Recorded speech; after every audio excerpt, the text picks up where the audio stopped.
Alright guys, so we just got a brand new trailer for Deadpool 2 earlier today, and of course it's awesome. Seriously, the trailers for this movie just keep getting better and better, it's crazy. But look, I don't want to waste any time here, so let's break this thing down and find all the Easter eggs, references, and plot points we possibly can. So the trailer starts off with Cable in this ruined city. It's almost like this stereotypical future post-apocalyptic war scenario. Everything's all dark and dismal, Cable's rambling on about being born into war and how it's pain, blah blah blah. We haven't even seen Cable in action for more than 5 minutes, and I can definitely see this movie getting a ton of its humor from him being the straight man between him and Deadpool. I also think it's pretty interesting that he's carrying a teddy bear. We don't actually get any reason for it in the trailer, but my personal theory is that the bear is either for or used to belong to Hope Summers. Long story short, Hope was the first mutant born after the decimation story in the comics, like after a bunch of mutants lost their powers, and she was almost killed by an anti-mutant terrorist organization known as the Purifiers, but she wound up being saved by Cable. Now I don't want to say for sure that we're going to see something like that in the movie, but we have gotten a bunch of banners and posters and stuff repeatedly mentioning humanity being pure, and there was that one teaser that played in front of Logan that had the word hope written on a phone booth. These could be references to important parts of Deadpool 2, or they could just be a bunch of interesting coincidences, who knows. We also get to hear Deadpool complaining about the unfinished special effects on Cable's bionic arm, talking about how it should have been easier to add that in than it would have been to take off a mustache. Obviously that's a nice solid dig at the whole issue surrounding Henry Cavill not being able to shave his mustache during the Justice League reshoots, which wound up giving us this.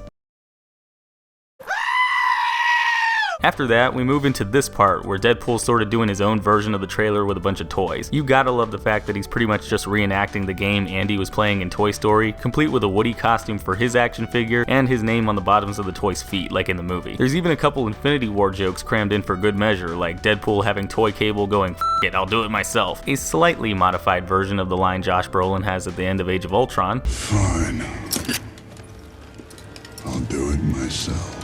And Deadpool says that he has the stones to help Cable, a not so subtle reference to the Infinity Stones Thanos is going after in the upcoming Avengers movie. There's even a couple Easter eggs in the background, like that painting being the same one Bob Ross Deadpool freaks out at in the Wet on Wet teaser. After the effects guys finish fixing up Cable's arm, we then get to see him going up against a bunch of guys with DMC written on their riot shields. I'm not entirely sure who they are. They could be the Department of Mutant Control for all I know. Now what we do know is that these guys are capturing mutants, since we can see the same letters on these yellow jumpsuits other mutants are wearing later in the trailer, as well as on these prisoner transport trucks. What they want a whole bunch of mutants for, I'm not entirely sure. Maybe Mr. Sinister really will show up in the movie at some point, but they do look exactly like the Mutant Response Division in the comics, who were a government-sanctioned group that helped deal with dangerous mutants. Maybe whoever's in charge of the group has them gathering up mutants to find a cure, kind of like Logan but with less corn involved, and maybe they eventually move on to just trying to exterminate mutants altogether, which could be the reason why Cable runs into Hope in the future. It could happen, right? Either way, Cable also has a force field here, and that is awesome. We also get to see Deadpool about to hit this dude in the head with a brick. Looks like he may have gotten himself shot or torn apart or something on the way there, since it looks like he patched himself up with some duct tape for whatever reason. After a couple quick shots of Domino, Negasonic, and Deadpool getting into some fights, we also get a shot of Cable easily jumping over these DMC trucks driving around, and that looks pretty cool. Then we get the shot of Deadpool, Domino, and 3 random mutants on a helicopter. Now this is a really cool shot because it looks like Deadpool 2 is either going to be introducing the X-Force team, which is very possible since they mentioned that X-Force movie a while back, or it could be this group called the Six Pack. Six Pack was this team from the comics that a lot of characters we've seen so far in the movie were a part of at various points in time. If this is Six Pack, then I'd assume that everybody's right in guessing that this guy in the back is probably Shatterstar. This guy, I don't know who he is, but he does look a lot like Chamber, a mutant who could fire energy from his chest. And this guy...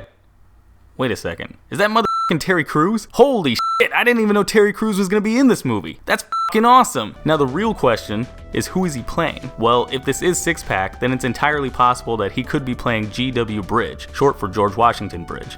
I'm pretty sure you can figure out how much fun Deadpool would have with a name like that. We also get a couple quick shots of some of the returning characters, like Vanessa, the taxi-driving dopehinder, who doesn't exactly seem to be enjoying being a part of whatever Deadpool's plan is in this part of the movie, and even Colossus in the extended version of the trailer. And yes, that is a shot of Deadpool grabbing some ass. What, did you expect something different? Moving on, we also get this quick segment of Cable appearing at Deadpool and Blind Al's apartment, where the two of them and Weasel whip out some firepower against their uninvited guest. And of course, the scene couldn't end without Deadpool breaking the fourth wall by complaining about the lazy writing. Your time's up, you dumb fuck. Well, That's just lazy writing. I also really like the fact that Deadpool's wearing the exact same shirt Chunk wears in the Goonies movie. Shout out to Ryan Parker's friend who picked up on that one, by the way. And that's it, that's the end of the trailer. Now, while it's definitely cool that we got to see all this new stuff, it does leave us with a ton of new questions, like who or what is the DMC group? What's Deadpool doing inside a DMC facility? What's Cable doing in the present? Lots of interesting stuff to think about, right? But anyways, guys, that's everything I picked up on in the new Deadpool 2 trailer. If you guys like this video, or you maybe noticed something I didn't, then go ahead and let me know in the comments down below. Otherwise, I will see you all next time.